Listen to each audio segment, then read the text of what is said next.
Salam, kanalımızın dəyərli izləyiciləri.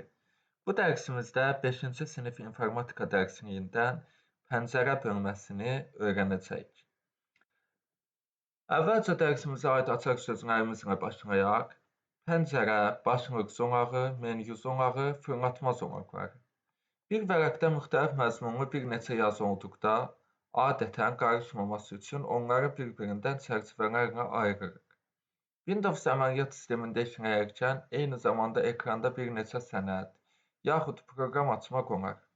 Ona görə də istifadəçi üçün işləmək rahat olsun deyə ayrıca proqramları, yaxud sənədləri də müəyyən çərçivələrin içərisində əks etdirmək məqsədə uyğun olur. Belə çərçivələrə pəncərə deyilir. Adi pəncərə ilə proqram pəncərəsi arasında hansı oxşarlığı görürsünüz? Baxın. Bu adi vərəqdə işləyərkən bir-birinə qarışmaması üçün yazıları aldığımız çərçivələrdir. Bu isə kompüterdə çərçivələrdir. Və sualda deyir ki, adi pəncərə ilə proqram pəncərəsi arasında hansı oxşarlığı görürsünüz? Gəlin bu sualı sadə şəkildə izah edək. Ümumiyyətlə pəncərə nədir? Kompüterdə bir proqramı və ya sənədi açanda o ekranda ayrıca bir çərçivə içində görünür. Həmin çərçivəyə pəncərə deyilir. Misal üçün, baxın, bunu açdığımız elə bu PDF-i açmışıq, dərs PDF-ini. Bunun özü də bir pəncərədə görünür. Həmçinin baxaq, burada Paint proqramı üzərinə gəlirəm, bir dəfə sol düyməni tıkıldadıram. Baxın, Paint proqramı bir pəncərədir. Bunu endirirəm aşağı. Gəlirəm bura və görək açacaq kalkulyator proqramını bağlayaq, təzədən açaq.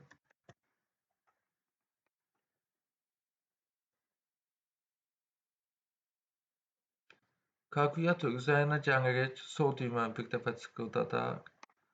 Baxın, kalkulyatorumuz açıldı. Bu da kalkulyatorun pəncərəsi. Bunlar hər biri nədir? Pəncərələrdir. Bağlayaq gəlin hələ ki bunu. Həmin çərçivəyə deməli nə deyildi? Pəncərə.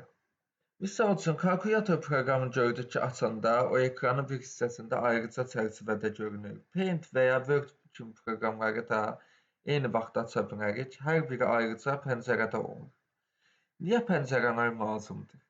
Çünki eyni anda bir neçə proqram və ya sənədlə işləyəndə qarışıqlıq olmasın. Hər proqram öz pəncərəsində işləyir. Baxın, bilək ki, bu Sən göstəricisini tapaq. Bu Paint-in pəncərəsidir. Bu hal-hazırda dərs keçdiyimiz PDF-in pəncərəsidir. Kalkulyatorun, Word-ün və s. Bilək ki, hər proqramın öz pəncərəsidir. Bir-birinə qarışmasın. Bəs gəlin görək ki, adi pəncərə ilə proqram pəncərəsi arasında hansı oxşarlığı görürük? Hər ikisi içərisində bir şeyi görmək və onunla işləmək üçündür. Adi pəncərə bizi çöldəki mənzərə ilə tanış edir. Misal üçün, evin pəncərəsi, avtomobilin pəncərəsi və s. Bizi nə ilə tanış edir? Adətən çöldəki mənzərə ilə tanış etmək üçündür. Kompüterdəki pəncərə isə proqram və ya sənədi görməyə kömək edir. Baxın, görürük ki, bu Paint proqramının pəncərəsidir. Proqramı görməyə kömək edir. Və yaxud da bu, həmin istifadə etdiyimiz PDF faylının pəncərəsidir. Baxın, bu PDF sənədinin pəncərəsidir. Bu şəkildə düşünürəm ki, izah etmiş olduq. Açar sözlərimizə aid də hər birinə qısa izah verək. Pəncərə proqramın və ya sənədin açıldığı çərçivədir. Başlıq zolağı pəncərənin yuxarısında olur, proqramın adını göstərir. Menyu zolağı əmrlərin yerləşdiyi hissə, məsələn, fayl, görünüş və s. Gəlin açaq Paint-i. Baxın, pəncərə dedik ki, proqramın və ya sənədin açıldığı çərçivədir. Yəni bu. Başlıq zolağı pəncərənin yuxarısında olur və proqramın adını göstərir. Baxın bu hissə yuxarı. Sonra menyu zonağı əmrlərin yerləşdiyi hissədir. Baxın bura. Home, View, File. Sonra fırlatma zonaqları sənədi yuxarı, aşağı və ya sağa sola hərəkət etdirmək üçündür.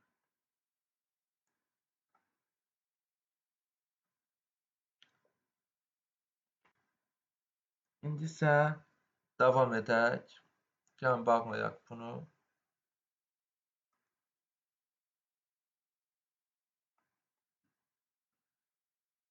Pəncərə Windows əməliyyat sisteminin əsas obyektlərindən biridir. Əməliyyat sisteminin adı da məhz bu sözdən yaranıb. Yəni ingiliscə Windows nə deməkdir? Pəncərələr deməkdir. İş masasında hansısa simgəni çıqqıldatdıqda, yaxud hər hansı proqramı başlatdıqda ekranda pəncərə açılır.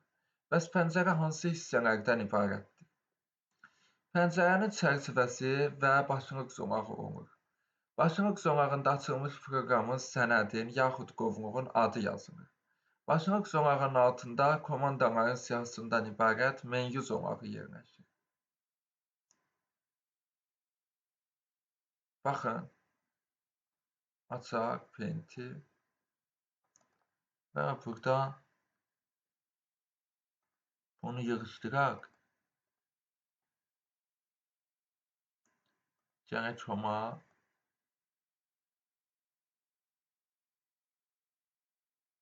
Gəlin baxaq bunun üzərində pəncərə hansı hissələrdən ibarətdir. Pəncərənin çərçivəsi və başlıq zonağı olur. Başlıq zonağında açılmış proqramın, sənədi yaxud qovluğun adı yazılır. Baxın, hələ ki hər hansı xüsusi bir ad vermədiyimiz üçün Untitled Paint şəklində yazılır. Yəni başlıqsız. Sonra başlıq zonağının altında komandaların siyahısından ibarət menyu zonağı yerləşir. Baxın bu. Bunların hər birində öz komandaları mövcuddur. Komandalardan ibarət, komandaların siyahısından ibarət nə yerləşir? Menyu zonağı. İndi isə fəaliyyət hissəmizə gəldik.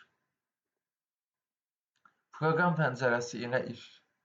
Göstərişləri yerinə yetirin və sualları cavablandırın. İş masasında proqram simgəsini 2 qat çıqqıldadın. Bir dəqiqə bunu bağlayaq. Bunu mən burada bu hissəyi endirdiyim üçün baxın tapşırıqlar panelinə, taskbara endirdiyim üçün bir dəfə çıqqıldatmaq kifayət edir. Əgər desktopda olsaydı, misal üçün burada 2 dəfə çıqqıldadıb açmaq lazım idi. Bunu açdıq, Paint proqramımızı. Açılan pəncərəyə nəzər salın. Bu düymələri harada yerləşir? Baxın, bu bir dənə xətt, bu pəncərələr işarəsi, bir də X işarəsi. Bu harada yerləşir? Diqqət edək, baxın, sağ ən yuxarı küncdə.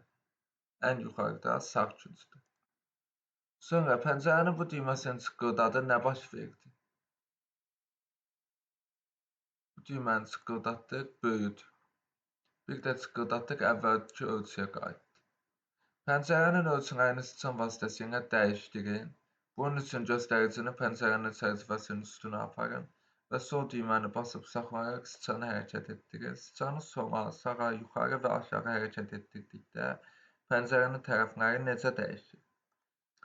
Baxın, bura gəldik. Sıçanın simgəsinin üzərinə gələndə ən yuxarı xəttin üstünə gəldikdə, baxın, iki tərəfli ox işarəsini alır.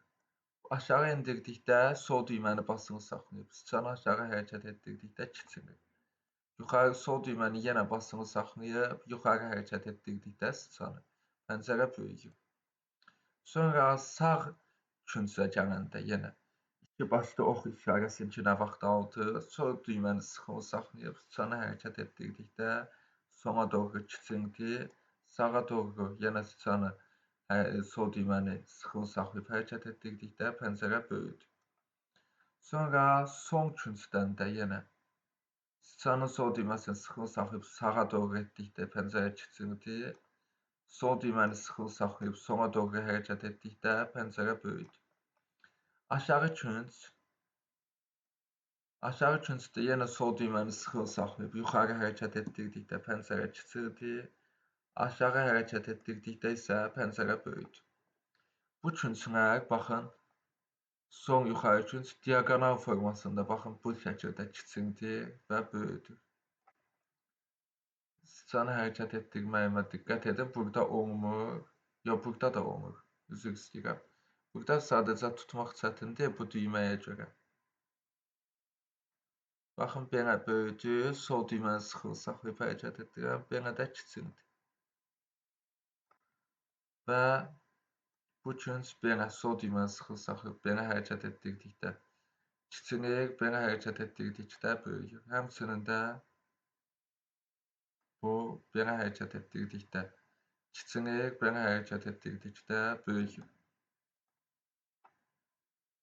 Pəncərənin yerini dəyişin. Bunun üçün göstəricini pəncərənin başlanğıc zolağının üzərinə aparın və sol düyməni basıb saxlayaraq sıçanı hərəkət etdirin. Sıçanı hərəkət etdirdikcə pəncərə yerini necə dəyişir? Hansı dəyişiklik baş verir? Sıçanın başlanğıc zolağının üzərinə gətirdik. Sıçanın göstəricisini və sol düyməni sıxılı saxlayıb sağa doğru hərəkət etdirdikdə sağa gedir pəncərə. Sola doğru hərəkət etdirdikdə sola. Yuxarı hərəkət etdirdikdə yuxarı, aşağı hərəkət etdirdikdə aşağı. Baxın, sol düyməni sıxılı saxlayıb necə gəldi hərəkət etdirə bilirəm.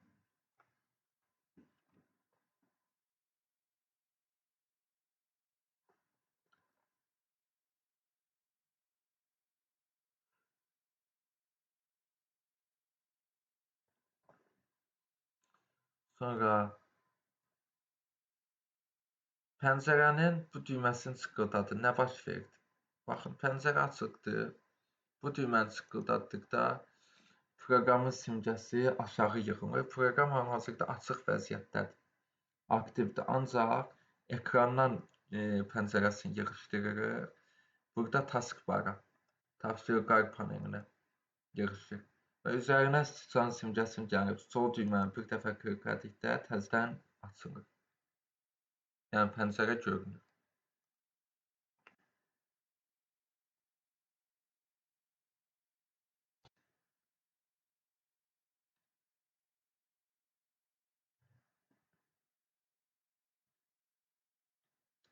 Sonra sonlarımıza gəldik. Pəncərənin ən yuxarı zolağındakı yazı sizcə nəyi bildirir? O yazı proqramın və ya sənədin adını bildirir. Gəlin baxaq. Baxın, misal üçün Paint-dir. Buradan tirədən sonra sağdakı bildirir ki, Paint proqramına məxsus pəncərədir.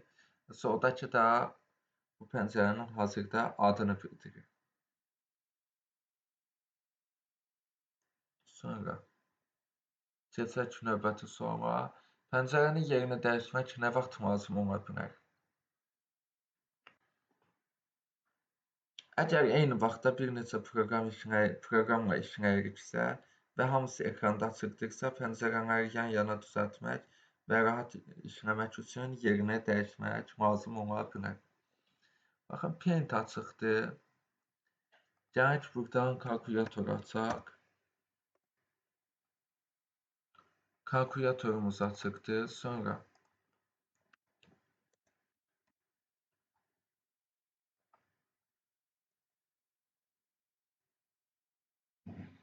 Word açaq.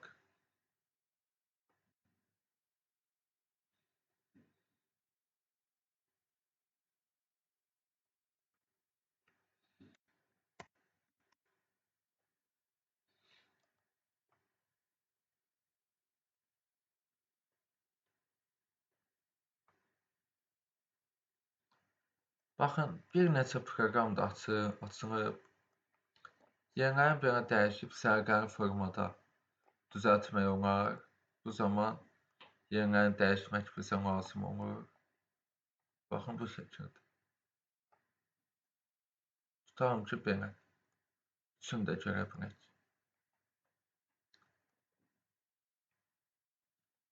Yerini dəyişmək demək nə vaxt lazım oldu? Eyni vaxtda bir neçə proqramla işləyiriksə və hamısı ekranda açıqdırsa, pəncərələri yan-yana düzəltmək və rahat işləmək üçün yerlərini dəyişmək lazım olur.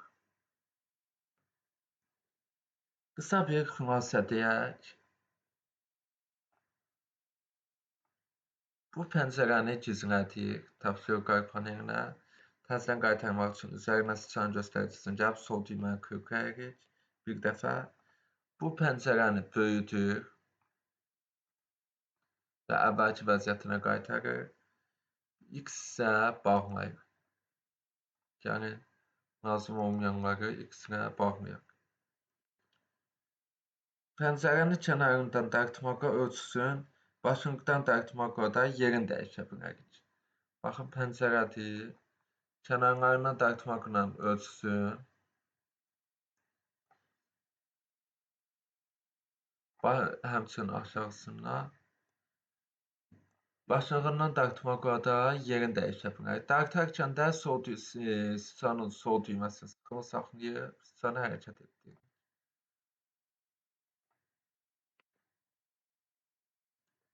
Davam edək. Açılmış sənəd pəncərəyə sığışmırsa, fırlatma zolaqlarından istifadə etməklə onun istənilən yerinə baxmaq olar. Pəncərəni böyüdüb kiçiltmək, yerini dəyişmək və qapatmaq olar. Onu tapşırıqlar zolağında müvəqqəti yerləşdirmək də mümkündür. Bu zaman yığılmış pəncərə tapşırıqlar zolağında düymə ilə əvəzlənir.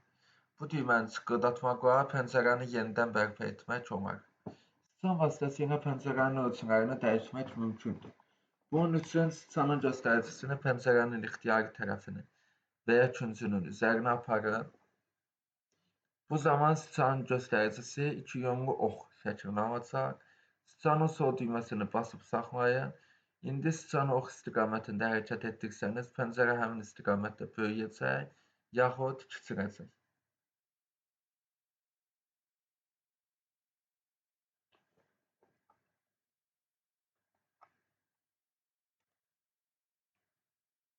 Baxın, sıçan göstəricisi üçün pəncərənin qırağına gələndə iki yönlü belə ox formasını aldı.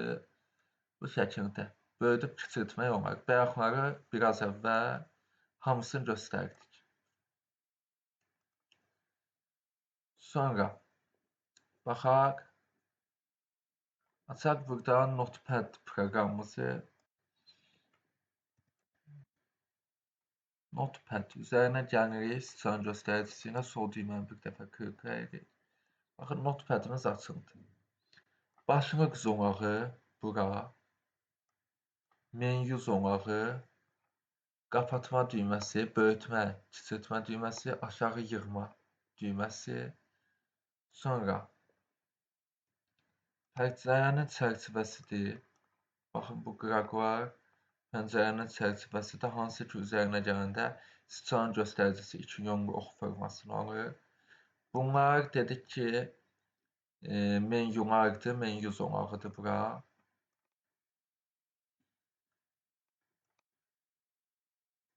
Sonra həmin menyularımızda bunlardır. Baxın, elə şəkildə göstərilir. Digərləri.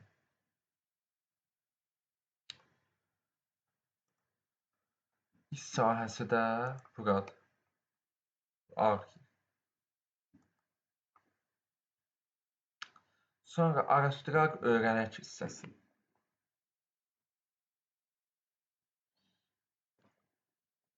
Aşağıdakı göstəriciləri deyir yerinə yetirin.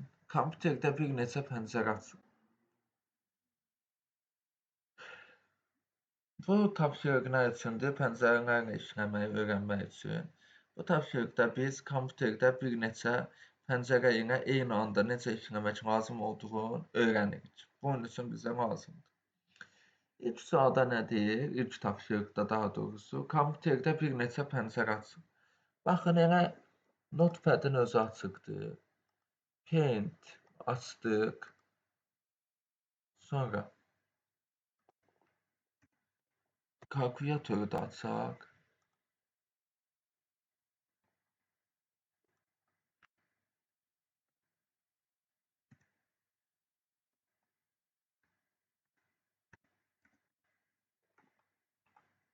WordPad'i açaq.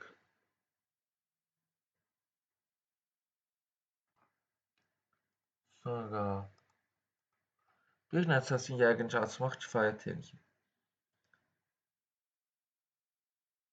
Sonra nə deyir? Onların ölçülərini kiçildib yan-yana düzün. Baxın, ölçüsünü kiçildirik. Bu şəkildə.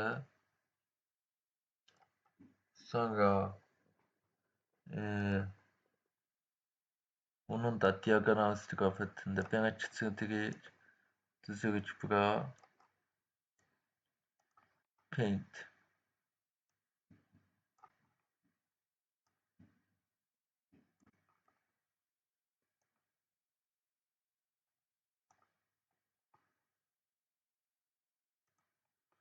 Kalkulatorda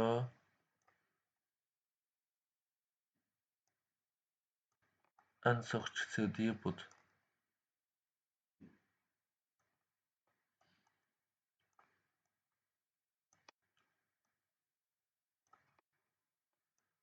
Baxın, yan-yana belə düzdük.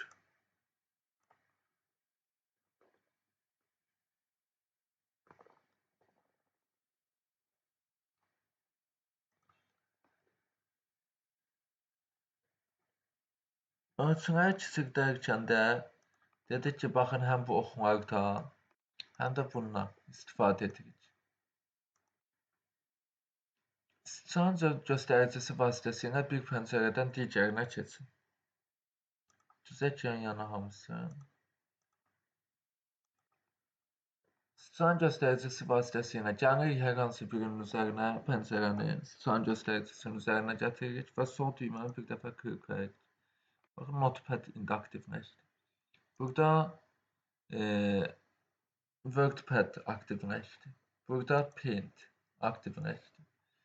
Üzərinə gəldim, sol düyməni bir dəfə İstican sol düyməsini çıqqıldatdım. Kalkulator aktivləşdi.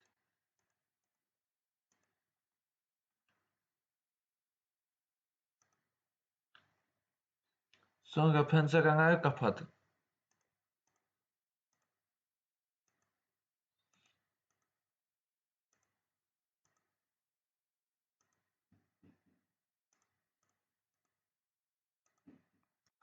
Sol düymə, İstican göstəricisinin üzərinə gətiririk. Sağ ən küncdə olan düyməni, qırmızı X düyməsini və sol düyməni bir dəfə klikləyirik. Deyir, yadda saxlanılsınmı? Xeyr. Bu da saxlanılmasın, bu da silinsin. İndi isə gəldik sual və tapşırıqlar bölməmizə.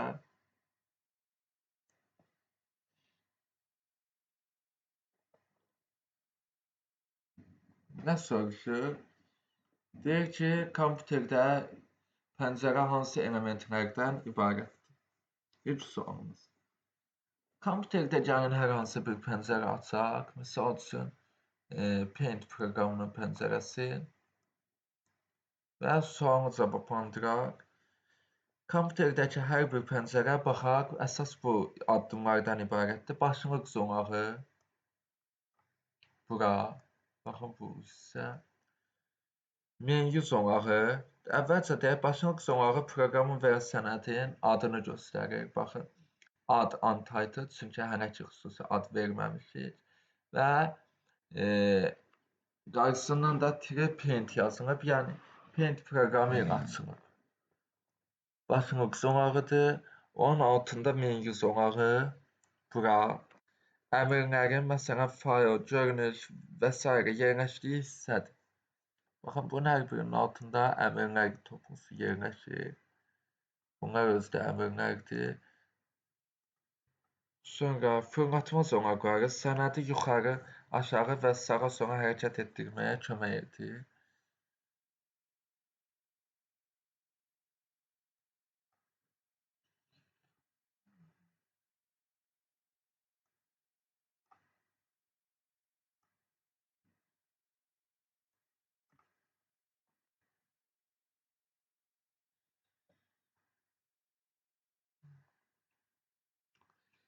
Demək, fırlatma zonaqları sənədi yuxarı, aşağı və sağa sola hərəkət etdirməyə kömək edir.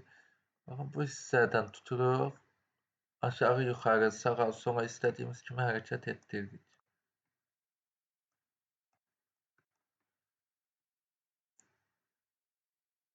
Sonra əsas iş sahəsi sənədin və ya proqramın içində işlədiyimiz yerdir, yəni bura. Düymələr, baxın bu üçü, sağ yuxarı küncdəki düymələr pəncərəni idarə etməyə kömək edir. Bu bağlayır Task Managerə, üzr istəyirəm, Taskbara, tapşırıqlar panelinə və oradan üzərinə bir dəfə klikləmə kimi açmaq olur. Bu böyüdür ölçünü və yaxud da əvvəlki vəziyyətinə qaytarır. Bu isə bağlayır. Pəncərə deməli bu hissələrdən ibarət oldu. Pəncərə üzərində hansı əməliyyatları aparmaq olar? Pəncərədə gəlin görək hansı əməliyyatları etməyi öyrəndik. Pəncərəni böyütmək və ya kiçiltmək. Buradan böyüdürük və ya kiçiltib əvvəlki vəziyyətinə qayıdırıq və yaxud künclərindən tutub dartmaq olar. Sol düyməni basılı saxlayıb, sıçan vasitəsilə dartmaq olar, böyüdüb kiçiltmək olar. Həmçində bu 4 diaqonalından. Sonra yığmaq, ekrandan aşağı salmaq, baxın aşağı saldıq. Və yaxud da üzərinə klikləb açırıq. Yerini dəyişmək, tapşırıqlar panelindən yuxarısından tutub sıçanın sol düyməsini sıxılı saxlayıb tərpədirik sıçanı və sıçan vasitəsilə pəncərəni hərəkət etdiririk. Ölçüsünü dəyişmək. Ölçüsünü dedik ki, kənarlarından dəyişmək olur. Bir də bu düymə vasitəsilə böyüdüb əvvəlki vəziyyətə kiçildib qaytarmaq olur. Bir də bağlamaq. Bunları öyrəndik. Kompüterdə eyni zamanda neçə pəncərə açmaq olar? Kompüterdə bir neçə pəncərə eyni vaxtda açmaq mümkündür. Məsələn, həm Paint, həm kalkulyator, həm də Word proqramlarını bir yerdə aça bilərik. Az öncə biz necə hamısını açdıq? Baxın, bunu açdıq. Notepad açaq, tutalım ki. Sonra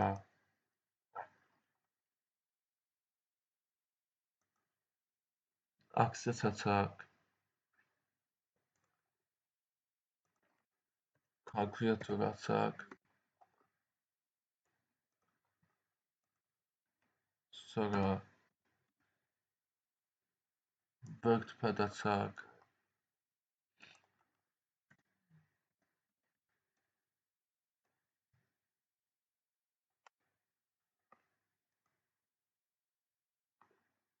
Baxın, nə qədər proqram eyni zamanda açmaq mümkündür.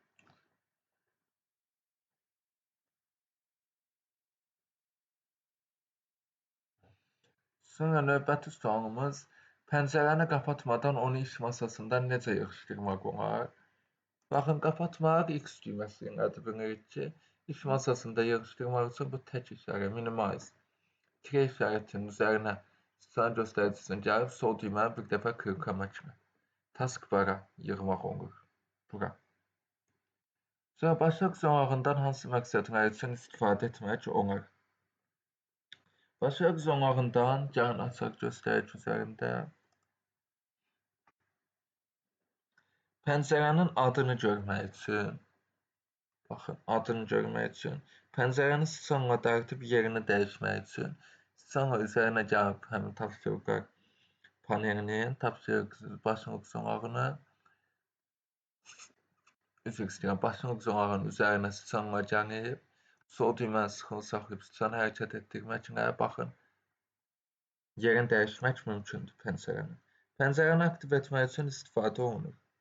Pəncərəni aktiv etmək üçün istifadə olunur. Üzərinə gəldik. Baxın, neçə dənəsi tutalım ki, açıqdır. Bu.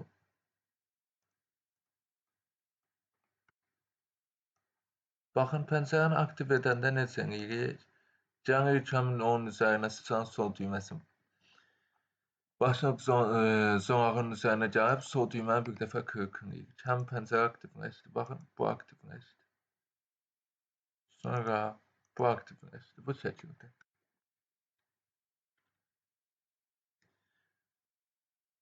Sonra nə oldu?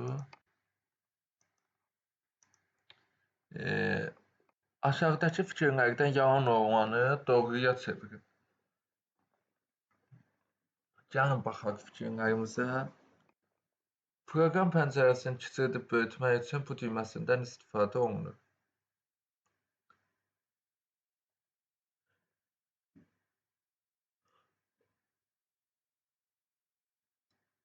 Proqram pəncərəsini kiçildib böyütmək üçün hansı düymədən istifadə olunur?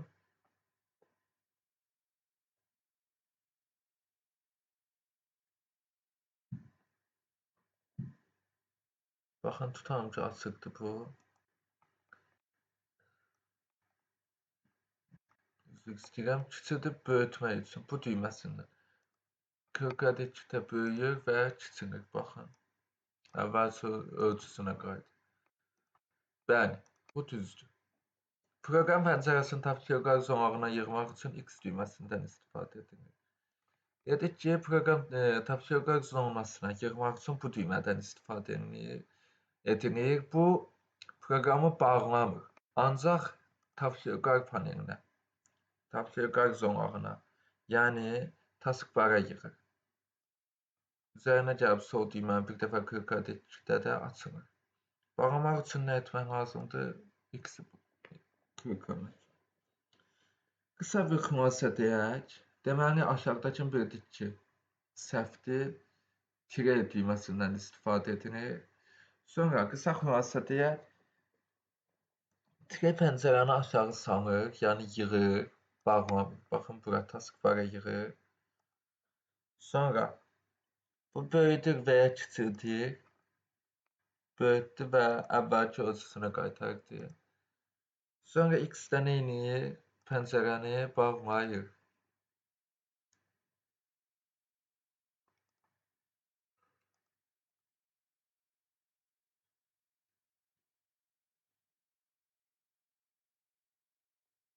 Bu şəkildə bu dərsi bitirdik. İndi isə ümumiləşdirici sual və tapşırıqlarımıza baxaq. Birinci sualımız deyir, fərdi kompüterləri nəyə görə belə adlandırırlar? A variantı ölçülərinə görə, B variantı gücünə görə, C variantı nədir? İstifadə qaydasına görə. Bu sualın doğru cavabı nədir? İstifadə qaydasına görə. Deməli, fərdi kompüterləri nə üçün fərdi kompüterləri adlandırırlar? İstifadə qaydasına görə. İzahına baxaq.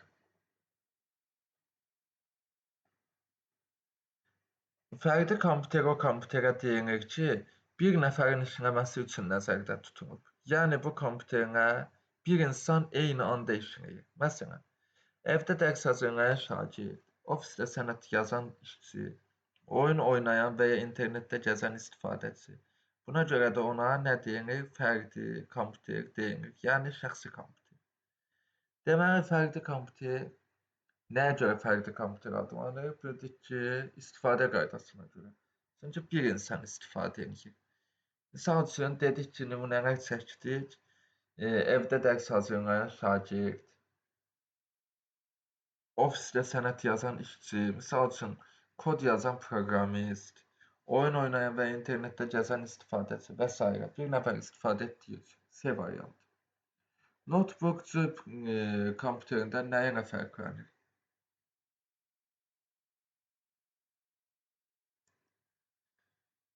Bunu sadə dildə izah edək. Notebook, yəni bu fərdi kompüterin kiçik və daşına bilən növüdür. Notebooklar bildik ki, nədir? Fərdi kompüterin kiçik və daşına bilən növüdür. Onun ekranı, klaviaturası və batareyası, yəni enerji saxlayan hissəsi bir yerdə olur. Elektrikə qoşulmadan da işləyə bilər. Misal üçün, batareyası bitənə kimi, yəni təzədən cərəyana qoyub enerji yığması tələb olunana kimi elektrikə qoşulmadan da, cərəyana qoşulmadan da işləyə bilər. Sonra cib kompüteri nədir? Cib kompüteri çox kiçik ölçülü kompüterdir. O cibə yerləşir və əsasən sadə işlər üçün istifadə olunur. Misal üçün, qeyd aparmaq, tərcümə baxmaq, kalkulyator kimi işin etmək və s. Bugünkü smartfonlar da cib kompüterləri kimidir. Fərqlərini gəlin sadalayaq. Birinci xüsusiyyət ölçüsü. Notebook böyükdür, cib kompüteri kiçikdir. Klaviaturası. Notebookun klaviaturası var, cib kompüterinin isə adətən yoxdur və ya toxunma ekranlıdır. Touch screendir. Ekranı daha böyükdür. Ekranı. Notebookun ekranı daha böyükdür, cib kompüterinin ekranı daha kiçik ekrandır. İmkanları. Notebook güclüdür, çox proqramla işləyə bilir. Yəni, çox proqram işlədə bilir. Cib kompüter isə sadə işlər üçün nəzərdə tutulur. Sonra enerji mənbəyi notebookda batareya və elektrikdir, cib kompüterində isə nədir? Batareyadır. Deməli, enerji mənbəyi notebookda batareya və elektrik oldu, cib kompüterində isə sadəcə batareya. İstifadə yeri. Notebook masa və ya diz üstündə istifadə olunur. Cib kompüteri cibdə, yolda, hər yerdə istifadə olunur. Qısa bir şəkildə bunu xülasə versək, notebook güclü və böyük daşına bilən kompüterdir. Cib kompüter isə kiçik və sadə işlər üçün nəzərdə tutulmuşdur. Sonra üçüncü sualımıza baxaq. Şəkildə hansı növ kompüterlər göstərilir?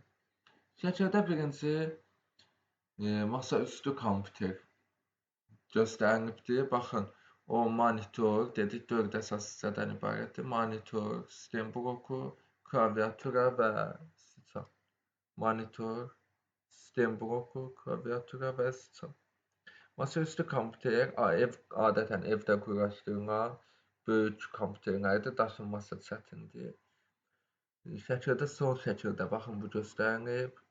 Sağda isə notebook göstərilib. Notebookun batareyası, monitoru, klaviaturası, sistem bloku, mausu hamısı öz üzərində yerləşir. Və masaüstü kompüterlər işə salınması üçün cərəyana qoşulu olmalıdır. Cərəyana qoşulu olmadığı təqdirdə işləmir. Ancaq notebooklar isə batareyası tükənənə kimi də elektriklə işləyə bilir. Batareyası bitdikdə bildiriş gəlir, təzədən cərəyana qoşmaq lazımdır. Cərəyana qoşandan sonra batareyası dolana kimi gözləmək lazımdır. Batareya dolandan sonra batareya boşanana qədər istifadə etmək olar. Yəni, cərəyandan ayrı vəziyyətdə, cərəyana qoşulmadan istifadə etmək mümkündür. Və bunda da dedik ki, hər bir hissə öz içindədir. Və həmçinin yüngüldür və masaüstü kompüterə nisbətən daşınması rahatdır. Hansı proqram olmasa kompüter işləyə bilməz? Həmin proqram nə iş görür? Bu görüntü necə adlanır? Gəlin baxaq. Cavabı deyək, kompüter əməliyyat sistemi olmadan işləyə bilməz. Bu proqram, soruşulan bu proqram əməliyyat sistemidir. Biz gəlin baxaq, əməliyyat sistemi nədir? Əməliyyat sistemi kompüterin əsas proqramıdır. O, kompüterin bütün hissələrini, məsələn, ekran, klaviatura, siçan, yaddaş və s. birlikdə işləməsini təmin edir. Əməliyyat sistemi nə iş görür?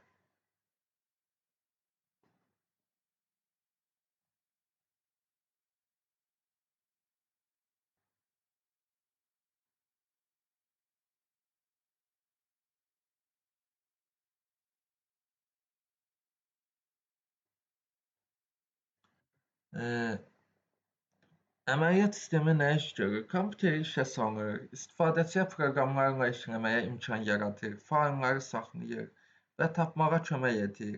Siçan, klaviatura və digər qurğuların işləməsini idarə edir. Əməliyyat sistemlərinə gəlin nümunələr də sadalayaq. Bilirdik ki, Windows, Linux, Mac OS, Android bunlar əməliyyat sistemlərinə bildiyimiz tanış nümunələrdir. Əməliyyat sistemi kompüterin beyni kimidir. O olmasa kompüter açılar, amma heç bir iş görə bilməz. Və soruşur ki, bu son, bu görüntü necə adlanır? Sonun sonuncu hissəsi. Görüntü Windows əməliyyat sistemini, baxın, desktopun şəklidir. Yəni, Windows əməliyyat sistemi yüklü olan kompüterlərdə kompüter işə düşən kimi ilk açılan pəncərə bu olur. Baxın, bu şəkildəki pəncərə olur. Sonra keçək növbəti sualımıza. Tapşırıqlar zonağı nədir və harada yerləşir?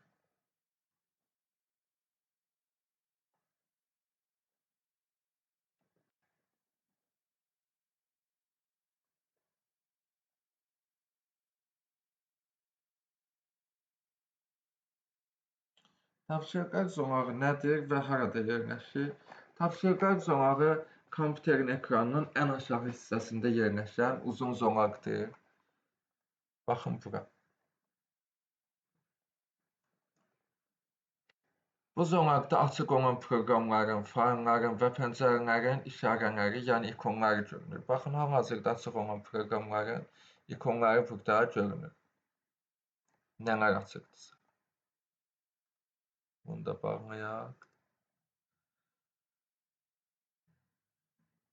Dedik ki, tapşırıqlar zonağı nədir və harada yerləşir? Tapşırıqlar zonağı kompüterin ekranının ən aşağı hissəsində yerləşən uzun zonaqdır. Baxın, bura taskbar, üstündə sağ düymənin sıçanı, sağ düyməsi. Q-2-də də görürük. Taskbar, tapşırıqlar zonağı ekranın ən aşağı hissəsində yerləşir. Bu zonaqda da hal-hazırda kompüterdə işlək vəziyyətdə olan proqramların, faylların, pəncərələrin işarələri görünür. Baxın, işlək olaraq görünür. Və hansıları da bura yerləşdirmişiksə ki, əl çatımlılığı rahat olsun, istənilən vaxt aça bilər. Onlar da buradadır.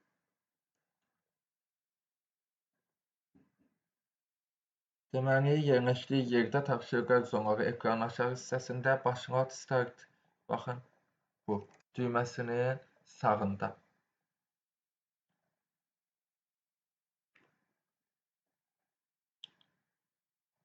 Nə işə yarayır, onun haqqında biraz məlumat verək.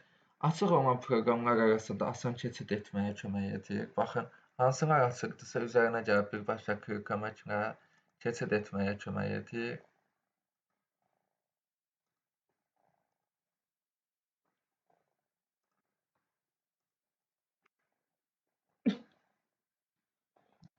Hər hansı proqramı yığanda o tapşırıqlar zonağında qalır. Baxın, misal üçün açıqdır. Burada yığdıq, o tapşırıqlar zonağında qaldı. Misal üçün bu proqram açıqdır, bununla yığdıq, yığıldı tapşırıqlar zonağında qaldı.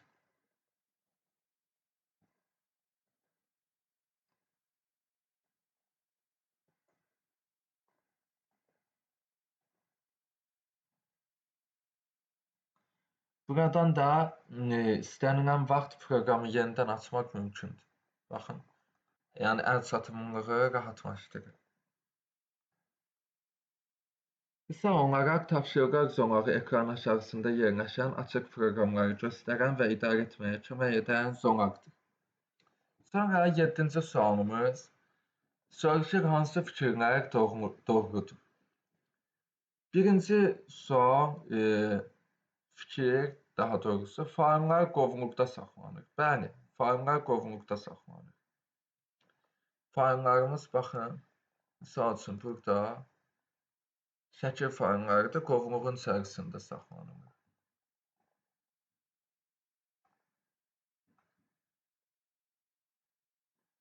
Qovluqlar faylda saxlanılır. Xeyr, qovluqlar faylda saxlanılmır.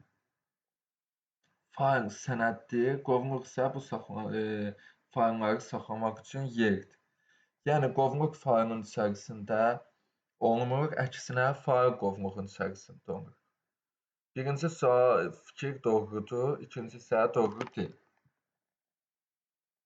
Baxın, bu doğrudur, bu isə doğru deyil. İkinci doğru deyil. Qovluğun içində qovluq saxlanıla bilər.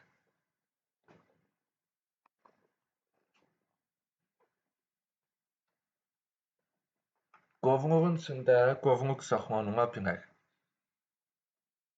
Bəli, qovluğun içində dedik ki, keçən dərsimizdə izah etmişdik, qovluq saxlamaq mümkündür. Yəni, qovluğun içərisində, bir qovluğun içində başqa qovluq yarada bilərik. Misal üçün, məktəb qovluğunun içərisində riyaziyyat, informatika və s. adlı digər başqa qovluqlar yaratmaq mümkündür. Hansı halda yaradırdıq? Əgər qovluğun içərisindəki fayllar çoxdursa, qarışıqlıq yaratmamaq üçün, rahat tapılması üçün qovluğun içərisində başqa qovluqlar da yaratırdıq. Sonra kompüter qovluqdur. Bəli, keçən dərsimdə dedik, kompüter və yaxud da disk PC bu da bir qovluqdur. Baxın, ekranda var, desktopdadır. Bu da doğrudur. Deməli, bu fikir doğru oldu. Birinci fikir. İkinci fikir doğru oldu və üçüncü fikir doğru oldu.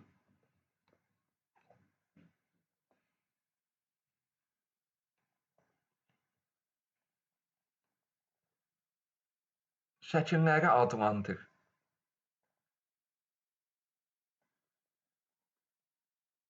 Səkkizinci sualımız.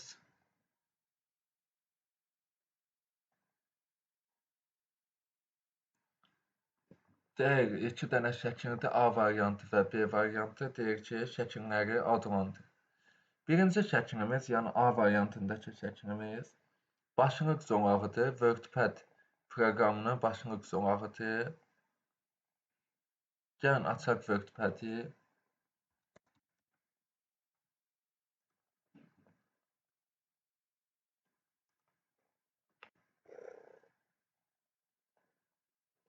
WordPad proqramının baxın, başlıq zolağıdır bu.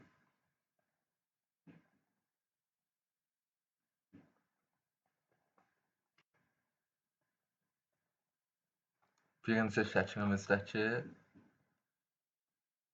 başlıq zolağı da pəncərənin bilirik ki, ən yuxarı hissəsində yerləşir. Orada proqramın və ya sənədin adı yazılır. Baxın, bura, ən yuxarı bu hissə. Və oradan siçanın göstəricisini başlıq zolağının üzərinə gətirib, sol düyməni sıxıb saxlamaqla, sıxıb saxlayıb siçanı hərəkət etdirməklə rahat pəncərənin yerini dəyişmək mümkündür. Sonra ikinci şəklimiz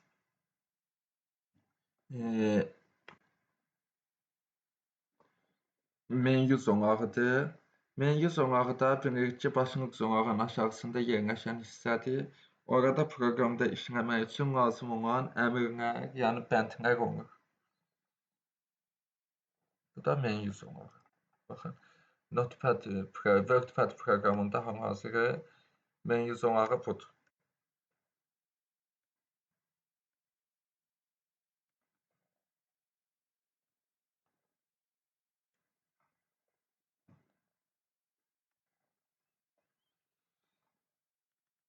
Baxın bura. Deməli, bu oldu başlıq zolağı, bu isə oldu menyu zolağı. Davam edək.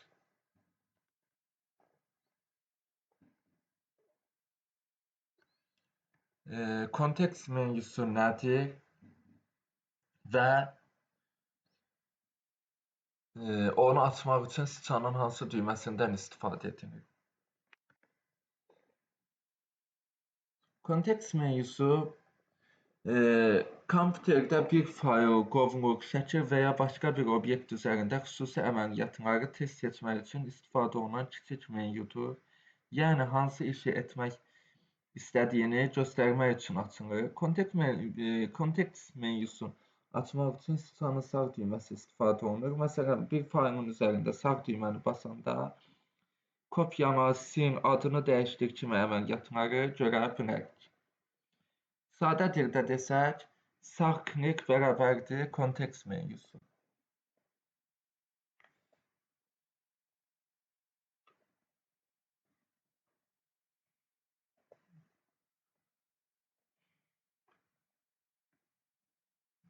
Gəldik, məsəl üçün, hər hansı bir Failin üzərinə sağ düyməni, sıçan sağ düyməsini klik edirik, kontekst menyusu açıldı.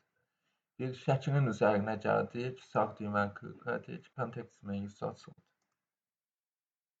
Bir failin üzərində baxın, kontekst menyusu.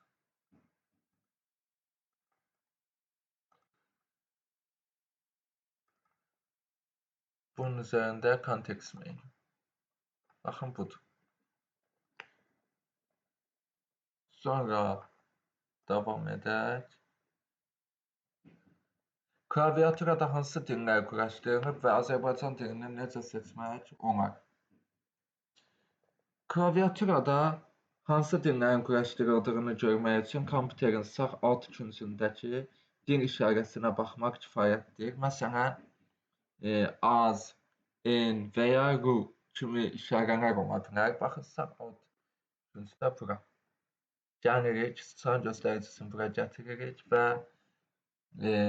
sol düyməni, sıçan sol düyməsini bir dəfə klik edirik. Baxın, hal-hazır klaviaturamız üçün aktiv olan dillər bunlardır.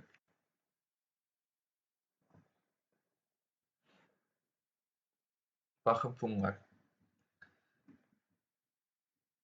Deməli, klaviatura üçün hal-hazırda kompüterimizdə bu dillər İngilis, Azərbaycan, Rus, Türk bunlar quraşdırılıb. Və deyir ki, Azərbaycan dilini necə seçmək olar? Ümumiyyətlə, üzr istəyirəm, səhv açdım, kalendar açdım. Üzərinə gəlirik, sol düyməni dediyimiz kimi klik edirik və sıçan göstəricisinin üzərində gəzdirdikdə baxırıq, hal-hazırda hansı aktivdirsə, onun rəngi dəyişmir. Hal-hazırda mənim klaviaturamın dili İngilis dili olduğu üçün o dəyişmir.